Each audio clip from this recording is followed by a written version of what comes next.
Chapitre 378, 3 méthodes, 2. Eric Striker était le capitaine des gardes royaux de l'archipel de Kexenix. Elle n'était pas seulement la meilleure chevalière de l'archipel en titre, elle était aussi la première épée du dirigeant de la nation. Et la seule raison pour laquelle elle avait pu grimper jusqu'à cette position était due à son entraînement constant tout au long de la journée et de la nuit. Swish. Eric coupait et coupait la nuit silencieuse de la salle d'entraînement encore et encore. D'épaisses gouttes de sueur tombaient sans arrêt. Elle regarda les gouttelettes et pensa qu'elles auraient dû être les gouttes de sang de quelqu'un d'autre, à la place. Je les ai laissées filer. Devant Sa Majesté, rien de moins. La rébellion du premier prince Lasso sur la salle d'audience 3 jours auparavant s'était déjà retrouvée dans la bouche des commères. Certains ménestrels ont également commencé à chanter des chansons à ce sujet. La plupart d'entre eux chantaient des chansons qui vantaient le premier prince. Oh, oh le grand révolutionnaire Schwechen von Kexenix. Regardez ses larges épaules et son dos. La lumière brillante de l'épée traversa l'obscurité des terrains d'entraînement. Le visage haineux du 4e prince, qui s'était échappé aux côtés du premier prince, flottait. Il ne voulait pas disparaître, peu importe le nombre de fois où il était découpé. Ce qui était étrange, c'est qu'à chaque fois qu'Eric se souvenait de ce visage, elle ressentait également une émotion plutôt subtile flotter.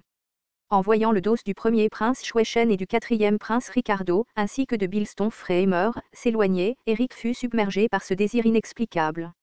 Ne voulant pas reconnaître cette émotion, elle continua à balancer son épée. Comme d'habitude, elle agita la lame encore et encore, essayant de son mieux de se débarrasser de toutes les pensées distrayantes. Malheureusement, il semblait que l'entraînement d'aujourd'hui devait s'arrêter là. Est-ce une attaque sournoise? Il y avait une ombre élancée qui oscillait doucement dans l'obscurité. Eric dégaina rapidement la véritable épée montée sur sa taille. Elle pensa à tuer l'intrus au moment où il affichait un comportement suspect. Mais de manière assez inattendue, l'adversaire révéla sa présence en premier. S'il vous plaît, rangez votre arme. Je ne suis pas venu ici pour me battre. Sous la faible lumière de la lune, un homme au physique élancé sortit de l'obscurité. C'était Ricardo von Kexenix, le 4e prince de cet archipel. Eric cria à haute voix. Tu as perdu la tête. Avec quelle couille es-tu venu ici? Même si le monde a changé, tu aimes toujours balancer ton épée. Eric leva son épée bien haut tout en émettant une aura meurtrière dense. Le 4e prince, cependant, posa son épée sur le sol. Les yeux du premier se rétrécirent en une fente. Qu'est-ce que tu prévois ici? Je sais que dans 10 minutes, des gardes apparaîtront pour m'entourer. Et aussi, me maîtriser ne serait pas si difficile pour toi avec tes compétences. Alors? Je me rends? Ce qui veut dire que je vais te faire arrêter et m'emmener au lieu d'exécution. Eric savait que le 4e prince n'était pas dans son état normal ces derniers temps. Cependant, elle ne s'attendait pas à voir une situation comme celle-ci. Il y avait seulement quelques jours qu'il s'était échappé avec l'aide du premier prince, mais il était revenu de son propre gré pour pouvoir être exécuté. Toujours sur ses gardes, Eric s'est lentement dirigé vers le 4e prince. Sans aucun doute, il était dans un état complètement désarmé. Eric n'a pas manqué cette chance et a rapidement capturé le 4e prince. Une paire d'yeux purs scintillant sous la lumière de la lune rencontra son regard à présent. En échange, j'aimerais que tu écoutes mon histoire pendant les 10 prochaines minutes. Et pourquoi devrais-je faire ça? Je vais mourir de toute façon. Ne pas entendre les derniers mots d'un mourant te laissera un goût impur dans la bouche. Eric regarda le 4e prince avec des yeux compliqués. Si tu vas plaider ton innocence, je n'en veux pas. Elle savait que le 4e prince n'était pas coupable. Cependant, le trône avait changé de main, et Eric était le capitaine des gardes au service du nouveau souverain. Le 4e prince sourit et secoua la tête. Cette histoire ne parle pas de ça. Sinon, qu'est-ce qu'il se passera alors? Honnêtement, j'étais dans un sérieux dilemme sur ce que je devais dire ici pour que nous puissions récupérer le « vous » que nous connaissons. Je ne pouvais même pas faire une supposition au hasard. Les remarques d'ouverture inattendues réussirent à rendre Eric perplexe et, elle, fronça profondément les sourcils. Était-ce un nouveau type de stratagème sournois? Tout le monde dans le royaume savait que le 4e prince utilisait sa langue d'argent pour séduire de nombreuses femmes dans ce pays. Il y a longtemps, il y avait une certaine femme. Peu importe ce que pensait son auditeur, le 4e prince commença son histoire.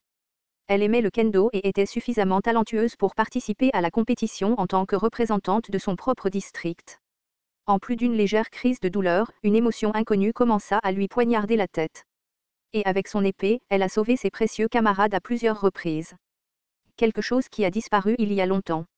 Elle a balancé son épée contre l'injustice des scénarios encore et avec cette même épée, elle m'a aussi protégée. De quoi parles-tu? Je ne suis que la lame de Sa Majesté. Le quatrième prince leva les yeux vers Eric avec des émotions de lamentation.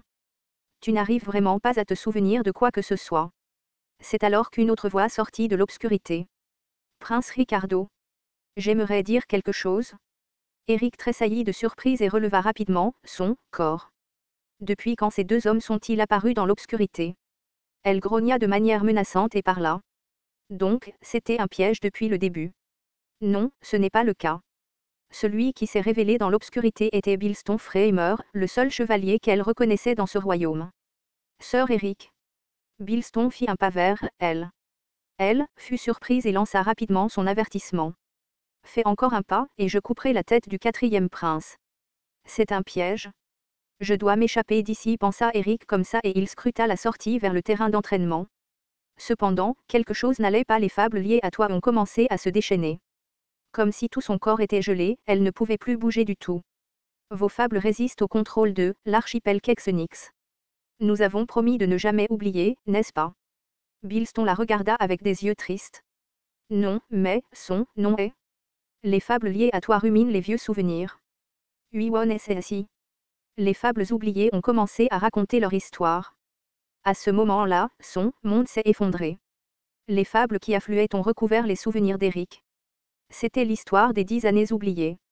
Une histoire de l'époque où Eric n'était pas encore Eric, et où Bilston n'était pas non plus Bilston. Astérisque, il y a exactement 10 ans, Yi-Yon Cong et Jong Won sont arrivés dans ce monde. Yi-Yon Cong SSI. C'est toi, n'est-ce pas? Hein? Yi-Won SSI. Chuchuchuchu, ils étaient devenus les possesseurs à un moment similaire dans le temps et heureusement, ils se sont reconnus assez rapidement. On dirait que nous devrons recourir à la projection vocale dans cet endroit. Les deux commencèrent à recueillir des informations sur ce monde petit à petit. Tout d'abord, ils apprirent qu'il s'agissait de la dernière étape préparatoire avant de pouvoir participer à la grande guerre des saints et des démons. Deuxièmement, qu'il y avait des décalages horaires entre l'invocation de chaque membre de la compagnie de Kim Dok-jia à cet endroit.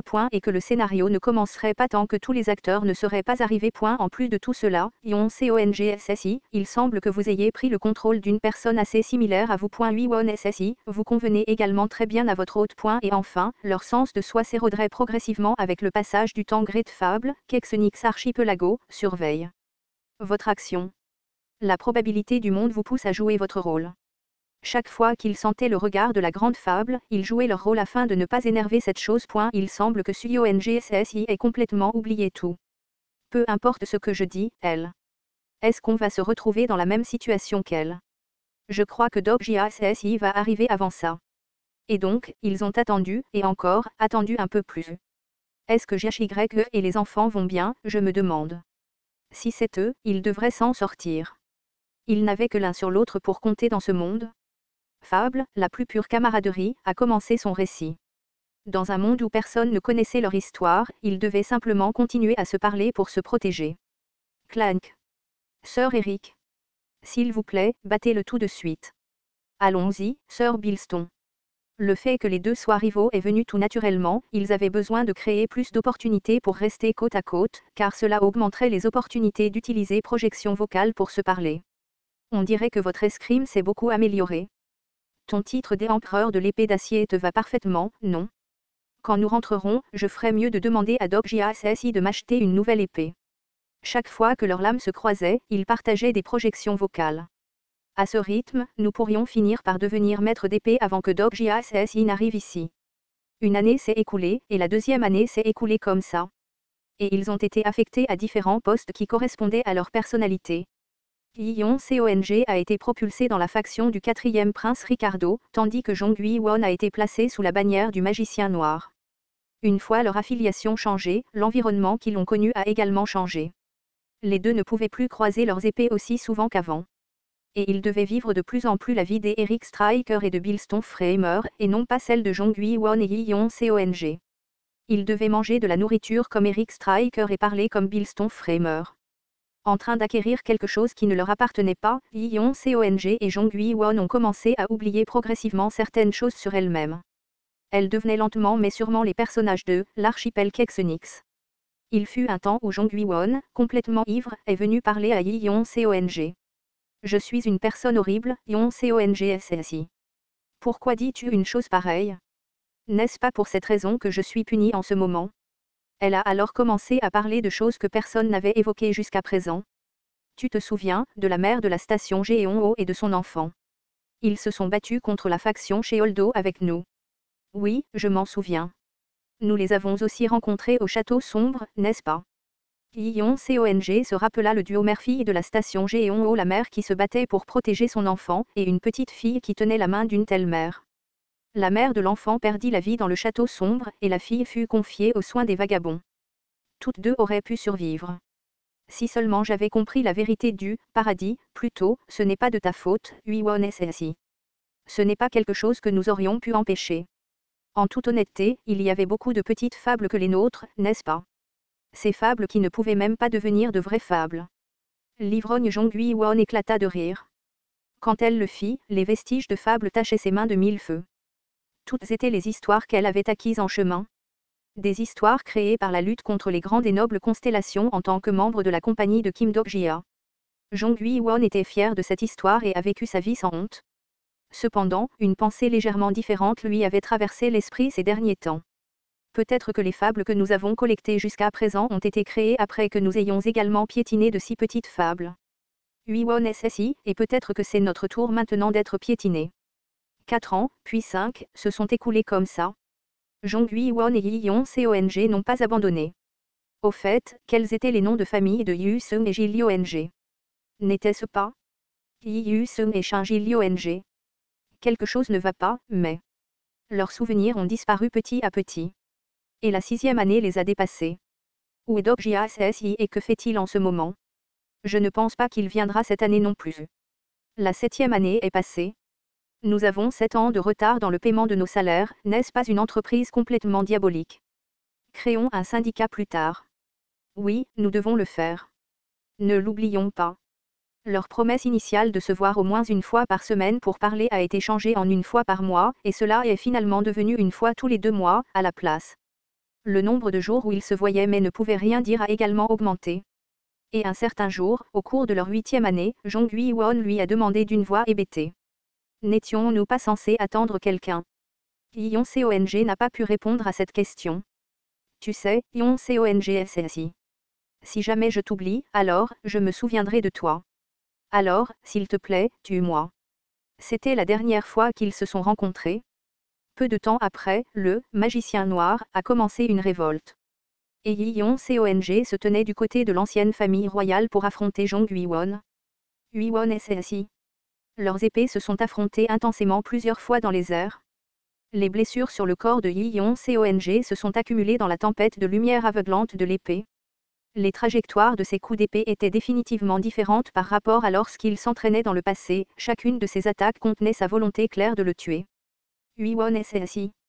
Même soumise à la projection vocale répétée, Jong Hui-won n'a pas répondu. Son silence a remplacé sa réponse. Comme si elle s'était retenue jusqu'à présent, le coup d'épée impitoyable d'Eric a tranché Yi Yong-seong. La vision de ce dernier sembla s'éloigner, alors.